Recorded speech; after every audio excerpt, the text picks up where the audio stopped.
Hello family, वापस आ चुके हैं हम लोग द रिटर्न ऑफ डेविल के एक और न्यू एपिसोड के साथ। तो अगर आप लोग को वीडियो अच्छा लगता है तो वीडियो को लाइक कर देना, चैनल पे पहली बार आए हो तो चैनल को सब्सक्राइब कर देना और कमेंट करके मुझे बताना कि आप लोग को ये वीडियो कैसा लगा है। तो लास्ट एपिसोड में हम लोग ने देखा था कि रेजल जो होता है उस धुएं से यानी कि पीछे के पॉइजन से निकलता है, मिस लूना के ऊपर अटैक कर देता है और अपनी तलवार से उसके ऊपर अटैक करता है और लूना जो होती है अपने स्वॉर्ड को सामने करते हुए उसके अटैक को ब्लॉक कर देती है। रेजल जो होता है वो मिस लूना से बोलता है कि ये कितना बेकार होता ना, अगर मैं उस आर्टिफैक्ट के स्किल से लॉक हो जाता तो मैं भी इस जो भी यहाँ पे हुआ था हंगामा, मतलब तुम्हारा जो अटैक था उसमें मैं भी तबाह हो जाता। लेकिन मिस लूना अभी भी सोच रही थी कि ये बंदा शुरू से अपने मैजिकल ऑरा को छिपा के रख रहा था और हमारे यानी कि मेरे जो आर्टिफैक्ट अटैक था उससे बच गया था, मतलब मेरे जो स्वॉर्ड अटैक थी, थंडर अटैक थे, उससे वो बच गया था। लेकिन तभी मिस लूना को काफ़ी ज़्यादा प्रेशर फील होता है और उसको फिर जो रेजल होता है वो पीछे की तरफ धक्का देता है अपनी स्वॉर्ड से उस पॉइजन के अंदर। वो फिर उस पॉइजन के अंदर चली जाती है। ये देख के जो आयशा होती है काफ़ी ज़्यादा घबरा जाती है और लूना का नाम चिल्ला रही होती है। साथ ही प्रिंसेस जो आयशा होती है वो अपने आइस मैजिक को यूज करने के लिए फिर से अपना दोनों हाथ को उठाती है और अपने मैजिक को यूज करना चाहती है। लेकिन वो तो काफ़ी ज़्यादा अचानक से काफ़ी ज़्यादा शॉक हो जाती है।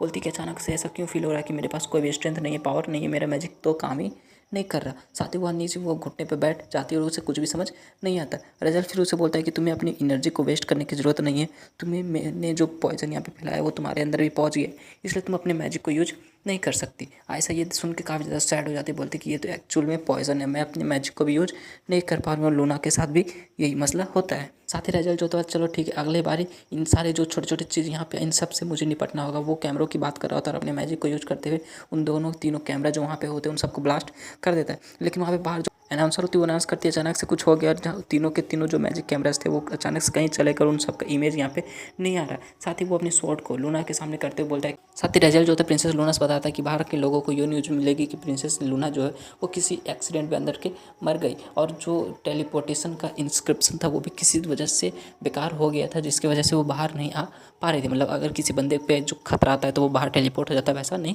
होगा तुम्हारे साथ। साथ ही प्रिंसेस लूना बताती है कि मुझे नहीं लगा था कि तुम्हारे सभी प्रिंस बिक सकता है मुझे मारने के लिए, मैंने कभी ये सोचा भी नहीं था। रेजल बोलता है कि तुम ऐसा मतलब कि बेकार में ब्लफ कर रही हो, मैं तो बस अपने सारे ओपोनेंट को इस टूर्नामेंट में हराना चाहता हूँ, मारना चाहता हूँ और इस टूर्नामेंट को जीतना चाहता हूँ। लेकिन फिर भी मुझे नहीं पता कि ये टेलीपोर्टेशन का जो मैकेनिज्म है इसको किसने ऑफ किया, लेकिन इस कैमरे को डिस्ट्रॉय करने के बाद अब किसी को भी ये पता नहीं चलेगा कि तुम बाहर क्यों नहीं आ पाई। और उसने अभी भी तलवार अपनी जो होती है मिस लूना के सामने की हुई होती है। साथ ही बोलता है कि मुझे इससे ज़्यादा कुछ भी नहीं पता कि वो टेलीपोर्टेशन का एरे जो था उसको किसने बिगाड़ा है। वो अभी बातें कंप्लीट ही कर रहा था, लेकिन वहाँ पे दिखाते हैं उसके ऊपर वाला फ्लोर पे एक जोरदार ब्लास्ट होता है। वो पीछे की तरफ मुड़ के देखता है, बोलता है अचानक से यहाँ क्या हो गया, और वहाँ पे बहुत बड़ा धमाका होता है। ऐसा जो होती है वो भी पीछे की तरफ मुड़ के देखने की कोशिश करती है, लेकिन वो जो धमाका होता है सीधा सीधा नीचे यानी थर्ड फ्लोर पे आके गिरता है, यानी कि मेज के जो थर्ड लेवल होता है वहाँ पे आके गिरता है। और वहाँ पे उस धुएं के अंदर से दिखाते वो मॉन्स्टर यानी कि जो सेकंड लेवल का मॉन्स्टर होता है सेकंड फ्लोर का, वो वहाँ पे आके गिर जाता है। रेजल कुछ भी समझ नहीं आता और वो भी वहीं पे खड़ा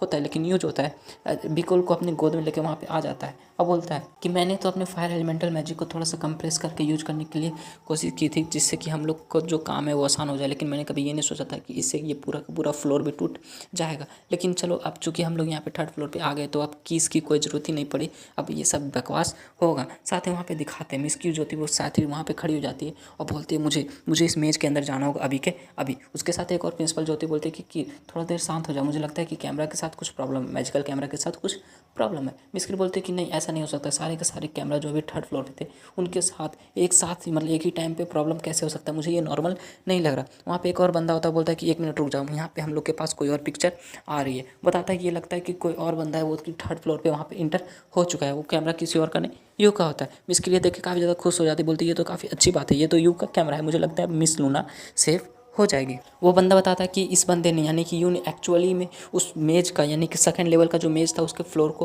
पेनिट्रेट कर दिया, तोड़ के सीधा सीधा थर्ड फ्लोर पे आ गया। बताता है कि जो दोनों फ्लोर के बीच में जो गैप होता है, थिकनेस होती है, वो काफ़ी ज़्यादा मोटा होता है और अगर इस थिकनेस को भी हटा दिया जाए, मतलब कि हम लोग इसको नज़रअंदाज कर देंगे, तब भी डिफेंसिव बाउंड्री जो कि उन दोनों को मिडिल में होता है वो अकेले इतना ज़्यादा पावरफुल होता है कि जिसको कोई भी मैजिशियन तोड़ नहीं सकता। भले वो एडवांस टायर का भी अटैक क्यों ना हो, एडवांस टायर मैजिक का भी अटैक क्यों ना हो, उसे कोई भी डिस्ट्रॉय नहीं कर सकता। साथ ही वो यू की तरफ देख रहा हो तो बताता है कि जो मैजिक को कंप्रेस करने के बंदा ये बात कर रहा है कि इसने मैजिक को कंप्रेस किया फायर एलिमेंटल मैजिक को, ऐसा करना आसान नहीं होता। ये कहने के लिए काफ़ी आसान है, लेकिन अगर आप ऐसा नहीं कर पाते और आपका जो ये प्रोसेस है फेल हो जाता है, उसके बाद आपके साथ क्या होगा ये आप भी नहीं सोच सकते। इसलिए मुझे लगता है ये जो डिसाइपल है कीर का वो उससे भी ज़्यादा स्ट्रॉग है जितना कि हम लोग इसको एक्सपेक्ट कर रहे थे, ये बहुत ज़्यादा स्ट्रॉग है। साथ ही यू और एबिगुल जो होते हैं उस रेजल के सामने आके खड़े हो जाता है। यू बोलता है कि क्या क्या यही तो वो प्रिंस रेजल और प्रिंसेस लूना है। साथ ही बोलती है मतलब कि जो एबिगुल होती है वो काफ़ी ज़्यादा खुश हो जाती है, बोलती है यहाँ का जो सेंट है, फ्रेगनेंस है वो काफ़ी अच्छा है, मुझे यहाँ पे काफ़ी अच्छा लग रहा है। लेकिन ऐसा उसको लाख बोलती है कि एबिगुल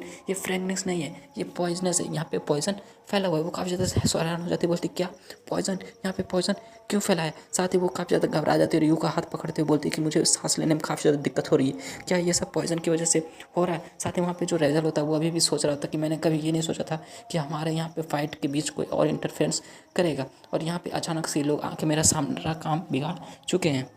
साथ ही वो वहाँ पे उड़ रहे दोनों कैमरों को यानी एबिगुल और यू के कैमरे को देखता है, बोलता है कि जब मुझे चांस मिलेगा सबसे पहले मुझे इनके कैमरे को ब्लास्ट करना होगा ताकि मैं अपने प्रोसेस में मतलब अपना जो काम है उसको आगे बढ़ा सकूँ। साथ ही बोलता है कि चूँकि यहाँ का जो टेलीपोर्टेशन मेथड है वो टोटली तरह से डिसेबल हो चुका है और ये अब सबको पता चल जाएगा, तो इस वजह से अब मैं इन सबको मार नहीं पाऊंगा। मतलब कि अगर इन सबको मारने जाऊं तो यू और जो एबिगुल है वो बाहर चले जाएंगे और सबको बता देंगे, इसलिए मैं इन सबको मार नहीं सकता। साथ ही वो अपने जो बड़ा सा स्टिक होता है, मैजिक स्टिक वहाँ पे बनाता है और उसको एनर्जी रिलीज़ करते हुए यू के ऊपर अटैक करने के लिए आगे बढ़ने लगता है। एबिगुल बोलती है कि क्या हम लोग को यहाँ पे फाइट करना होगा, अभी भी मेरे अंदर काफ़ी ज़्यादा पॉइजन भरा हुआ, मेरी बॉडी के अंदर मैं इसे फाइट नहीं कर सकती। यू बोलता है तुम्हें ज़्यादा चिंता करने की जरूरत नहीं, मैं इसे अकेला फाइट कर सकता हूँ। और साथ में वो रेजल होता है अपने स्टिक लेके, बड़ी सी स्टिक लेके यू के ऊपर अटैक करने के लिए आगे बढ़ जाता है और अपने स्टिक को सामने करते हुए उसकी एनर्जी को रिलीज कर रहा होता है। और वहाँ पे दिखाते हैं बहुत सारे जो एरोस होते हैं, मतलब वो जो स्टिक होती है बड़ी सी स्पीयर, वो बहुत सारे मैजिकल स्पीयर्स बन जाते हैं, मतलब 5-6 स्पीयर बन जाते हैं और यू के ऊपर अटैक कर देते हैं। लेकिन यू के सामने एक शील्ड बनी होती है जिससे कि वो टकरा उकरा के इधर उधर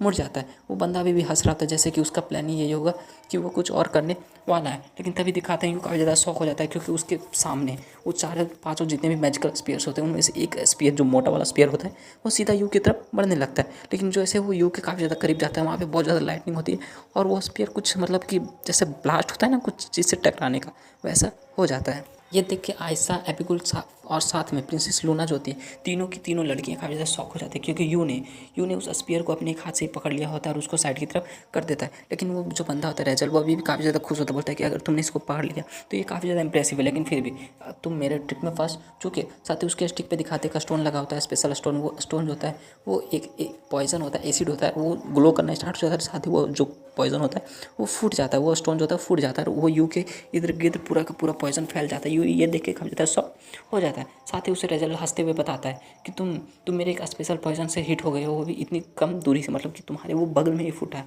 अब तुम्हें कोई भी नहीं बचा सकता, अब तुम यहाँ पे जिंदा नहीं रहोगे। यू बोलता है अच्छा ऐसी बात है। लेकिन यू अभी भी वहाँ पे काफ़ी आराम से खड़ा होता है और उस धुएं को अपने हाथ से साइड कर रहा होता है। साथ ही वो बताता है ये स्कैटरिंग पॉइजन इंसेंस है, क्या तुम सच में इसके भरोसे मुझे मारने के लिए यहाँ पे आए थे। रेजल बोलता है ये कैसे पॉसिबल, ये बिल्कुल इम्पॉसिबल है, ये मेरे इतने करीब से मेरे पॉइजन से हिट हुआ था और ये बंदा अभी भी यहाँ पे बैठा हुआ, मतलब काफ़ी आराम से खड़ा हुआ, इसको कोई असर ही नहीं पड़ा। ये मतलब मेरे इस पॉइजन से बचने के लिए कम से कम आपको लेजेंड रैंक पे होना चाहिए, अगर उससे कोई भी कमज़ोर हुआ तो वो मैं अपने मैजिक को यूज नहीं कर पाएगा और वो यहीं पे मर जाएगा। आखिर ये कैसे कर सकता है। साथ ही उसे उस निंजा की लड़की निंजा की बात याद आती है। उसने बताया होता है कि उसके लुक से वो ज़्यादा स्ट्रॉन्ग नहीं लग रहा होता, लेकिन फिर भी मुझे लगता है कि यू जो है वो लेजेंड रैंक या उससे ऊपर होगा। साथ ही वो बोलता है क्या अगर ऐसी बात है तो मुझे लगता है वो बंदा जो थी वो लड़की निंजा वो सच बोल रही थी, ये बंदा सच में लेजेंड रैंक में होगा। और इसके साथ जो हमारा ये एपिसोड होता है ये एपिसोड यहीं पे कंप्लीट हो जाता है। तो अगर आप लोग का एक्सप्लेनेशन अच्छा लगा तो वीडियो को लाइक कर देना, चैनल पे पहली बार आए हो तो चैनल को सब्सक्राइब कर देना। मिलते हैं नेक्स्ट वीडियो तक के लिए, bye bye, stay happy, spread love.